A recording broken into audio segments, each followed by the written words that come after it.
Pushpa trailer అయితే ఎన్ని records break చేస్తుందో చూస్తున్నాం ఇప్పుడు మనం. తెలుగులో అయితే యూట్యూబ్ రికార్డ్స్ అయితే చాలా అంటే చాలా వరకు బ్రేక్ చేసింది. అదే హైప్లో క్రేజ్ని యూజ్ చేసుకొని క్యాచ్ చేసుకుందామని చూస్తుంటున్నారు.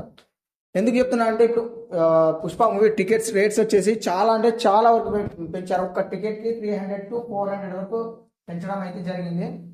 ఇది ఇంకా అఫీషియల్గా చెప్పలేదు, అయితే రూమర్స్ వస్తున్నాయి. మిడిల్ క్లాస్ పీపుల్స్ వెళ్ళడాలంటే భయపడతారు. అలా మిడిల్ క్లాస్ పీపుల్స్ కోసమైనా టికెట్ రేట్లు మరీ అంత హైగా పెంచకుండా ఏదో నార్మల్ ప్రైస్ 200 to 250 మధ్యలో పెడితే మిడిల్ క్లాస్ పీపుల్స్ వెళ్ళి చూడడానికి వీలుగా ఉంటుంది.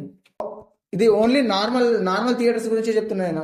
మల్టీప్లెక్స్ ఐమాక్స్ల గురించి అయితే మల్టీప్లెక్స్ ఐమాక్స్లో అయితే ఒక్క టికెట్ 700+ రేట్స్ ఉన్నాయంట. అది కాకుండా బెనిఫిట్ షోస్కి ఒక్క టికెట్కి వచ్చేసి 2000 to 5000 మధ్యలో టికెట్ రేట్స్ ఉండే ఛాన్సెస్ ఉన్నాయంట. అది చూస్తే ఇక బెనిఫిట్ షోకి వెళ్ళాలనుకున్నా కూడా ఎంత రిచ్ ఉన్నా కూడా వెళ్ళడానికి భయపడతాడు. సో ఏంటంటే ఇంతకుముందు చాలా పెద్ద మూవీస్ అయితే చాలానే వచ్చాయి. మన బాహుబలి టైంలోనైతే టికెట్స్ అంత లేకున్నా కూడా మూవీలో కంటెంట్ ఉంది, మూవీకి వరల్డ్ వైడ్గా అంత హైప్ ఉంది కాబట్టి అంత ఎక్కువ కలెక్షన్స్ వచ్చాయి. అదే రేంజ్లో పుష్ప మూవీ కూడా కంటెంట్ ఉండి పుష్ప మూవీ కూడా మంచి హిట్ అయితే దానికంటే మించిన కలెక్షన్స్ వస్తాయి. ఎందుకంటే అప్పుడు నార్మల్ టికెట్ ప్రైజెస్ ఉన్నాయి, దానికంటే ఇప్పుడు కొంచెం ఎక్కువనే ఉన్నాయి కదా టికెట్ ప్రైస్.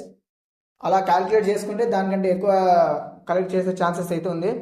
మూవీ టీమ్కి నేను చెప్పేది ఒకటే ఏంటంటే టికెట్స్ మరీ అంత హైగా పెంచకుండా నార్మల్ థియేటర్స్లో అయితే 200 to 250 వరకు, మల్టీప్లెక్స్లో అయితే 350 to 450 ఆ మధ్యలో టికెట్స్ ప్రైస్ పెడితే బాగుంటుందని నేను అనుకుంటున్నా.